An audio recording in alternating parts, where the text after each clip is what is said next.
So much. दोस्तों, अभी वाली साहब ने आपको बताया एजुकेशन का महत्व। एक्साइटमेंट आप लोगों के अंदर ऑलरेडी बहुत है, मोटिवेशन ऑलरेडी आप लोगों के अंदर बहुत है। तो आइए आज मैं आपको थोड़ा सा एजुकेशन मॉड्यूल के ऊपर लेके चलता हूं। क्या आप कुछ सीखना चाहेंगे? शुक्रिया, क्योंकि जितना हम सीखते हैं उतना ज्यादा हम आगे बढ़ते हैं। Can I request my PPT to be on the screen please. आज जो मैं बात आपसे करूंगा, टॉपिक मैं आपके लिए लेके आया हूं रूल्स फॉर सक्सेस और राइट माइंडसेट, यानी असली माइंडसेट क्या होना चाहिए सफलता के लिए। आज आप लोग अपने अपने घर से चल करके आए हैं, मुझे पूरा यकीन है दिल्ली के बाहर से बहुत से लोग होंगे। कितने लोग हैं जो दिल्ली एनसीआर के बाहर से आए हैं? देखिए, आप विटनेस कर सकते हैं, मोर देन 40-50% लोग जो हैं वो आउट स्टेशन से आए हैं। 500 किलोमीटर दूर या उस 500 किलोमीटर दूर की दायरे में कितने लोग आए हैं? Under 500 kilometre. बढ़िया। 500 से 1000 के बीच में आप देखिए कितने सारे लोग हैं। गुड। तो आप यहाँ पर ऐसे ही नहीं आए। पहले आपने, जब आपको पता लगा ऐसा इवेंट होने जा रहा है, आपने अपने माइंड में तय कर लिया कि मैं वहां पहुंचूंगा। माइंड में तय करने के बाद में फिर आपने टिकट लिया या जो भी प्रोसेस था वो आपने कंप्लीट किया, अपनी जर्नी प्लान करी और आप यहाँ पर पहुंचे। यस और नो? गुड। सेम वे अभी बाली साहब आपसे बात कर रहे थे वेस्टीज की जर्नी के बारे में, या आपने वी टीम की जर्नी देखी, कितने करोड़ से कितने करोड़ तक पहुंची। उसके ऊपर मुझे एक वाकया याद आया। 2008 में जब मैंने वेस्टीज को ज्वाइन किया था, तब वेस्टीज 100 करोड़ की भी कंपनी नहीं थी। टोटल कंपनी का टर्नओवर भी 100 करोड़ नहीं था। ये वो समय था जब वाली साहब खुद प्लान दिखाते थे, वो भी लैपटॉप से नहीं, A4 शीट पर हाथ से। तो ऐसे जाकर के मैंने कई स्टेट में उनके साथ में काम किया। तो एक बार मैं उड़ीसा से लौट रहा था, बहुत इंस्पायर्ड था, तो मैंने सर को फोन किया। हर एक कंपनी का पहला बेंचमार्क होता है 100 करोड़ की कंपनी बनना। किसी भी नेटवर्क मार्केटिंग कंपनी के लिए एक बहुत गर्व की बात होती है, एक मील का पत्थर, एक माइलस्टोन माना जाता है अपनी सक्सेस की जर्नी में, कि कोई भी कंपनी अगर 100 करोड़ की कंपनी बनती है। तो उस समय वेस्टीज 100 करोड़ की कंपनी नहीं थी, तकरीबन 40 करोड़ के आसपास का व्यापार करती थी। तो मैंने सर को एक दिन फोन किया और कहा कि सर 100 करोड़ तो मैं कर दूंगा, बाकी आप देखो आपको क्या करना है। 100 करोड़ तो हमारा नेटवर्क कर देगा, आप उसकी टेंशन मत लेना। फिर हम 100 पे पहुंचे, बेंचमार्क रखा गया 500। तो मैंने कहा सर 500 तो हमारा नेटवर्क कर देगा, आप बाकी को देखो, बाकी क्या करना है। फिर बात आई 1000 की। 1000 के ऊपर भी यही कहने का मतलब है कि सफलता आपको बाद में मिलेगी, पहले सफलता आने से पहले आपका सफलता का माइंडसेट होना बहुत ज्यादा जरूरी है।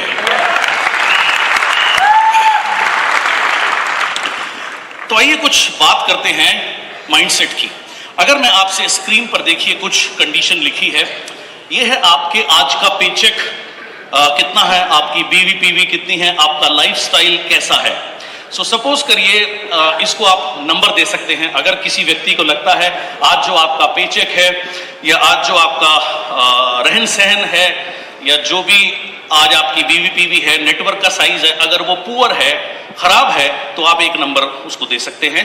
अगर आपको लगता है वो एवरेज है, ठीक ठाक, ओके, तो पुअर से थोड़ा सा बेहतर, तो आप उसे 2 नंबर दे सकते हैं। किसी को लगता है अगर फेयर, फेयर मतलब ओके ओके, ना मेरा पेचेक बहुत कम है ना बहुत ज्यादा है, ठीक ठाक है, गुजर बसर हो रही है, नेटवर्क भी ज्यादा बड़ा नहीं है लेकिन फिर भी ठीक है, तो आप फेयर की कैटेगरी में आते हैं, अर्थात 3 नंबर।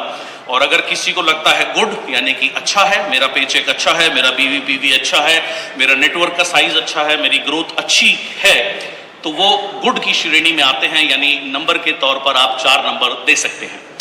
इससे आगे है वेरी गुड, यानी बहुत अच्छा। यदि किसी को लगता है आपका आज का जो पेचेक है, आज का आपका जो बिजनेस वॉल्यूम है, वो वेरी गुड की श्रेणी में आता है, बहुत बढ़िया है, तो आप उसे 1 नंबर और यानी 5 नंबर दे सकते हैं।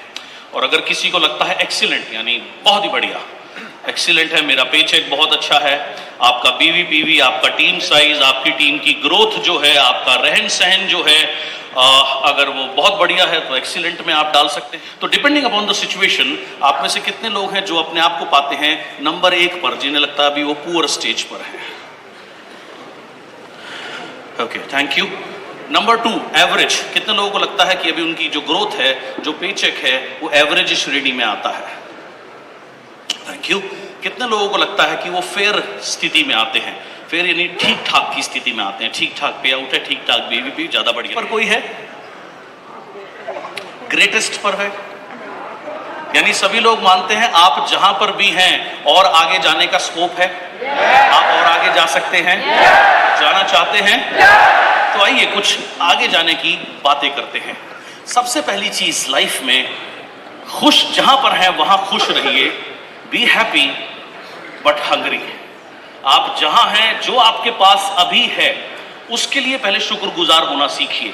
अगर आप अभी अभी नए हैं, आपका कोई खास पे आउट नहीं है, तो आपको क्यों खुश होना चाहिए? इसलिए खुश होना चाहिए क्योंकि आपको दुनिया का सबसे बेहतरीन प्लेटफॉर्म मिल चुका है। आपकी खुशी की वजह ये है।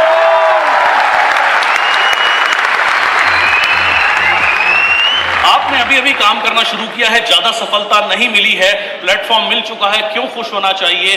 क्योंकि आप फिजिकली फिट हैं, मेंटली फिट हैं, इसलिए आपको खुश होना चाहिए। उन लोगों को देखिए जो बेचारे डिसेबल्ड हैं फिजिकली या मेंटली, आपके पास कितना बड़ा एडवांटेज है उनसे। सो लाइफ का पहला सबक ये है, जो आपके पास है उसके लिए ऊपर वाले का असीम धन्यवाद, लेकिन साथ साथ आगे जाने की भूख हमेशा रखिए। सो बी हैप्पी। कभी भी अपने को कोसिए मत, अपने को खराब मत बोलिए, या डिप्रेस मत होइए, या दुखी मत होइए। Be happy in the current state whatever you are, but at the same time भूखे रहिए आगे जाने के लिए। So always be happy where you are, but always be hungry for reaching where you want to be. आप जहां पहुंचना चाहते हैं उसके लिए जरूर आप हंगर रखिए अपने अंदर, क्योंकि सारा का सारा जो गेम है वो हंगर का गेम है। आपके अंदर कितनी भूख है, कितनी इच्छा है कुछ बनने की, कुछ प्राप्त करने की। और इस इंडस्ट्री का कमाल यही है कि इसमें पहली जो रिक्वायरमेंट है वो यही है, आपकी हंगर है। और हंगर आपको कोई दे नहीं सकता, भूख आपको कोई दे नहीं सकता, कोई ट्रेनिंग नहीं दे सकती। ये आपके अंदर या तो होती है या नहीं होती है। हंगर के ऊपर एक स्टोरी मैं बहुत बार सुनाता हूँ, बहुत बार सुना चुका हूँ, फिर सुनाऊंगा क्योंकि बहुत से लोग हमारे शायद मुझे पहली बार सुन रहे हों। एक बार एक बादशाह अकबर का 50वां जन्मदिन था, ग्रैंड सेलिब्रेशन थी। एक बहुत भव्य समारोह आयोजित किया गया जिसमें देश विदेश के राजाएं बुलाए गए, देश विदेश से खाना बनाने वाले बुलाए गए। ऐसा कोई व्यंजन नहीं था जो वहाँ पर मौजूद ना हो, और खाने से लेकर मनोरंजन से लेकर हर चीज़ का बहुत भव्य इंतजाम था। सभी लोग जहाँ भी बादशाह अकबर जाते, हर व्यक्ति कहता बादशाह साहब मज़ा आ गया, मज़ा आ गया, ऐसा कभी समारोह नहीं देखा, ऐसे कभी खाने नहीं खाए जो यहाँ खाने को मिले या देखने को मिले। पेट भर गया लेकिन नीयत नहीं भरी, बहुत एंजॉय किया। सबसे यही रिव्यू उनको मिल रहे थे, और जब जब ये रिव्यू मिलते गए बादशाह साहब और ज़्यादा खुश होते चले गए। तभी उनके कान में एक आवाज़ पड़ी, यार सब कुछ है, बस एक चीज़ की कमी है। उन्होंने तो ऐसे मुड़ के देखा तो जैसे उनको उम्मीद थी और कोई नहीं, बीरबल ये बोल रहा था कि सब कुछ है यार, एक चीज़ की कमी है, अगर वो होती तो मज़ा आ जाता। ये बात सुनते ही बादशाह आग बबूला हो गए गुस्से से, और उसको डांट के बुलाया, बोलो इधर आ। बोलो दुनिया के बड़े बड़े राजा महाराजा, उन्हें किसी चीज़ की कमी नहीं लग रही, तुझे कौन सी चीज़ की कमी लग गई? बोले बादशाह साहब माफ़ करना, लेकिन सच कह रहा हूँ, अगर एक चीज़ की कमी है, बाकी कोई कमी नहीं है, वो होती तो मज़ा आ जाता। बोले बताएगा भी किस चीज़ की कमी है? बोले बादशाह साहब भूख नहीं है, भूख होती तो मज़ा आ जाता।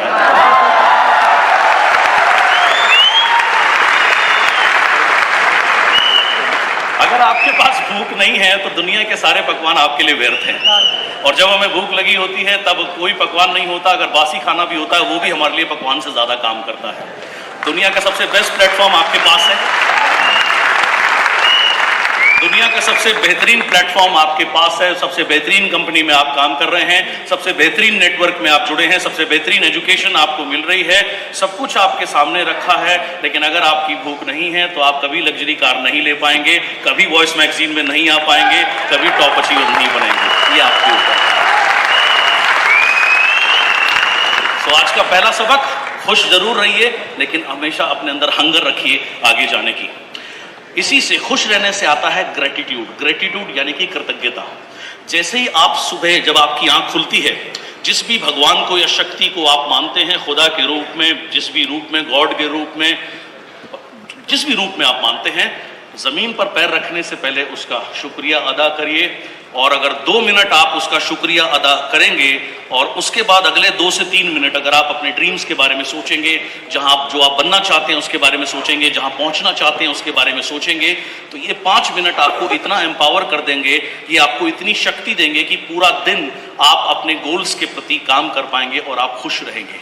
सो हमेशा कृतज्ञ रहिए। एक आदत बना लीजिए हर चीज के लिए थैंक यू कहने की, ग्रेटिट्यूड कहने की।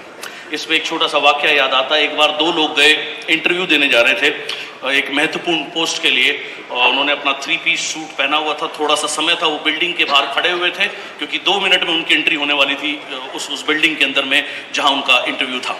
तभी चिड़िया ने उन दोनों के ऊपर बीट कर दी, और जैसे ही इन दोनों के ऊपर बीट गिरी, एक ने कहा उफ शिट, सब गड़बड़ कर दिया, अभी इंटरव्यू है, अभी इसको टाइम मिला था, अपना रुमाल निकाला और वो चिड़िया को कोसने लग गया, क्या मेरा दिन खराब हो गया, मेरा इंटरव्यू खराब हो गया, जो इंटरव्यू लेगा वो क्या सोचेगा, मैं कितना अनटाइडी हूँ।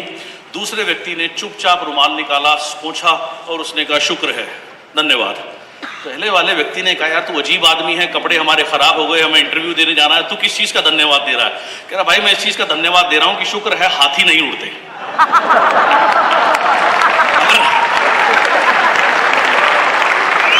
अगर हाथी उड़ते होते तो शायद कुछ खबरें इस तरीके से आती, आज 10 बच्चे दब के मर गए। तो मैं इस चीज का धन्यवाद दे रहा हूं कि इतने में जान छूट गई। 2 साल पहले मुझे एक मेरे डाउनलाइन का फोन आया, उसने नई कार ली थी, 4 या 5 दिन बीते होंगे। बोला सर मेरा एक्सीडेंट हो गया। मेरा पहला सवाल उससे ये था क्या तुम ठीक हो? बोला हाँ सर मैं तो ठीक हूँ। मैंने कहा और किसी को तो लगी नहीं, चोट नहीं लगी? और कौन थे? बोला सर गाड़ी में ये 2-3 लोग और थे, नेटवर्क के लोग थे, मीटिंग करने जा रहे थे। मैंने कहा किसी को चोट तो नहीं लगी? बोलो नहीं सर लेकिन मेरी गाड़ी टूट गई, मेरी गाड़ी खत्म हो गई। मैंने कहा शुक्र है यार। बोला सर मेरी गाड़ी टूट गई, आप शुक्र है कर रहे हो? मैंने कहा भाई शुक्र है इसलिए कर रहा हूं कि आप सही सलामत हो। गाड़ी तो अभी आई है, इंश्योर्ड है, इसकी जगह आपको दूसरी मिल जाएगी। और इंश्योर्ड नहीं भी हो, गाड़ी का क्या है यार, आती जाती रहेगी। जब तक आप ठीक हो, ये और भी ज्यादा हो सकता था ना, ये और आपको भी चोट लग सकती थी, आपके किसी डाउनलाइन को चोट लग सकती थी, लॉस ऑफ लाइफ हो सकता था, लॉस ऑफ ऑर्गन हो सकता था। अगर आप ठीक हो तो ये शुक्रिया कहने का मौका है। So make it a habit all the time. अगर आप थैंक्स मोड में रहना शुरू कर दो,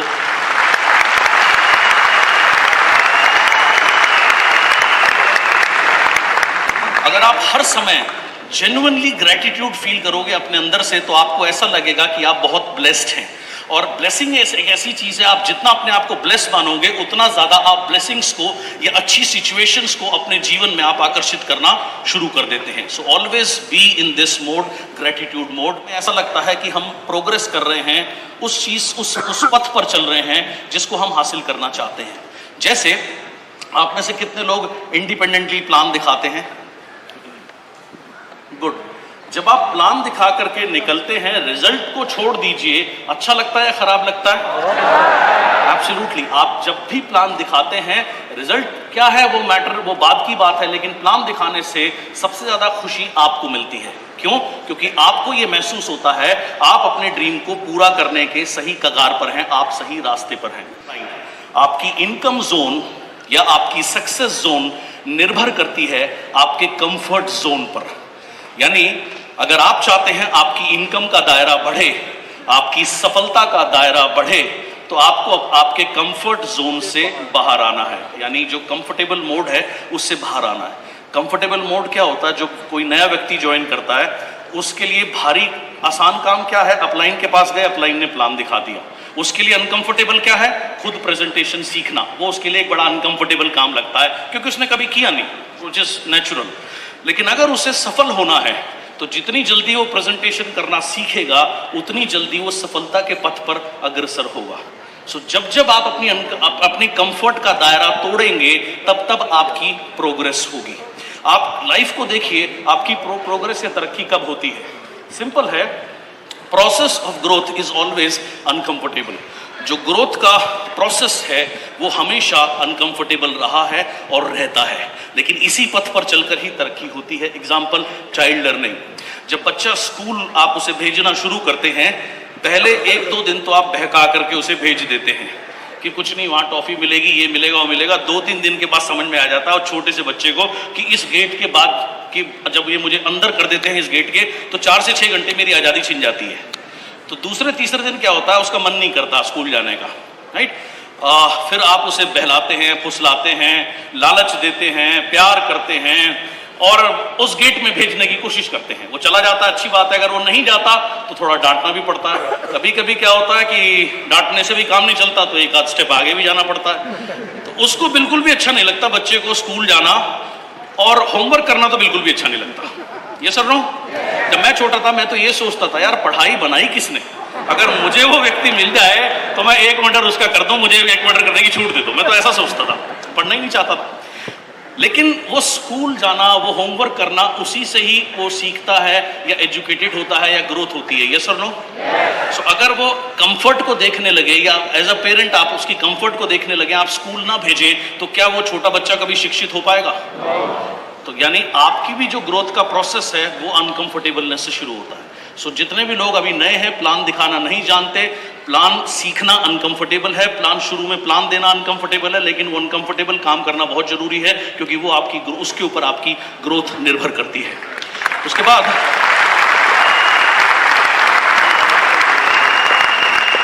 जो लोग बिल्कुल नए हैं, सप्लीमेंट सीखना शुरू में आपके लिए अनकंफर्टेबल होगा, मुश्किल होगी, दिक्कत होगी, हमें भी हुई थी, लेकिन ये ज़रूरी है अगर आपको ग्रोथ लेनी है, अगर आपको तरक्की करनी है। उसके बाद ट्रेनिंग करना, सीखना, बताना, अपनी टीम को डेवलप करना, इवेंट्स में जाना, ये जब तक आपको इसकी आदत नहीं है ये थोड़े से डिफिकल्ट काम होंगे, लेकिन अगर आप ये करोगे तभी आप ग्रोथ के पथ पर अग्रसर होगे। अपने घर से बाहर निकलना, मीटिंग्स करना, बाहर दूसरी सिटीज़ को डेवलप करना, दूसरे स्टेट को डेवलप करना, ये सारे अनकंफर्टेबल काम है, लेकिन ये ज़रूरी है अगर आपको बड़ा बनना है या आपको तरक्की करनी है।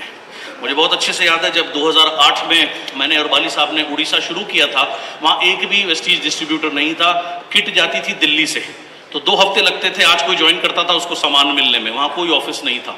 अब वहाँ जा करके काम करना, 5 शुरू में 3 दिन, 4 दिन, 5 दिन, बिल्कुल शुरू के दिन थे, तब तो कोई भीड़ नहीं थी, जब वहाँ कोई था ही नहीं, तो एक एक करके लोग लाते थे। तो मैं और बाली साहब बैठते थे, जैसे ही कोई आया बाली साहब ने प्लान दिखाना शुरू किया, A4 शीट ली, हाथ से प्लान दिखा रहे हैं। अब वो आधे में प्लान पहुंचा है, कोई और व्यक्ति कोई किसी और को लेकर के आ गया। अब अगर मैं उसको इंटरवल से पिक्चर दिखाऊंगा तो उसको तो समझ में आने से रही, तो फिर मुझे बैठना पड़ता था, मैं दूसरी जगह बैठता था, उसको शुरू से पिक्चर यानी शुरू से प्लान में दिखाता था। अब जब तक मेरा प्लान चल रहा, बाली साहब फ्री हो गए, फिर कोई आ गया तो बाली साहब उसे मेरी वाली पिक्चर इंटरवल तक पहुंची है वो नहीं दिखा सकते, फिर वो शुरू हो जाते थे, फिर मैं शुरू हो जाता था। दिन भर में हम 20, 25, 30 बार A4 शीट पर हम प्लान दिखाते थे। ये वो अनकंफर्टेबल टाइम था। मैंने और सर ने कितनी बार ऐसे छोटे छोटे ढाबों पे खाने खाए हैं, क्योंकि उस टाइम तक कुछ और मिलता नहीं था, प्लान दिखाते दिखाते इतना लेट हो जाते थे, राइट। उसके बाद हफ्ते हफ्ते बाहर रहना, पूरा 10-10 दिन, 12-12 दिन लगातार एक राज्य में रहना, 15 दिन हो गए।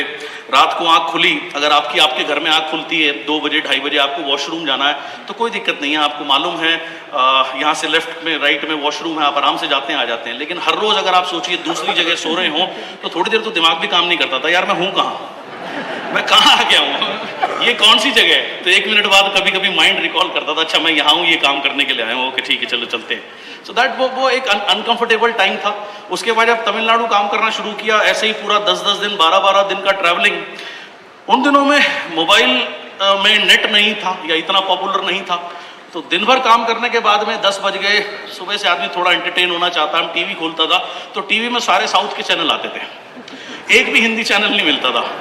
अब 10-10 दिन हो जाते थे हिंदी सुने हुए, और टीवी में भी सुनने को नहीं मिलती थी, राइट। तो ऑब्वियसली वो बड़ा अनकंफर्टेबल टाइम था, लेकिन अगर वो टाइम नहीं बिताया होता तो आज इतना बड़ा नेटवर्क है, इतना बड़ा साम्राज्य नहीं हुआ।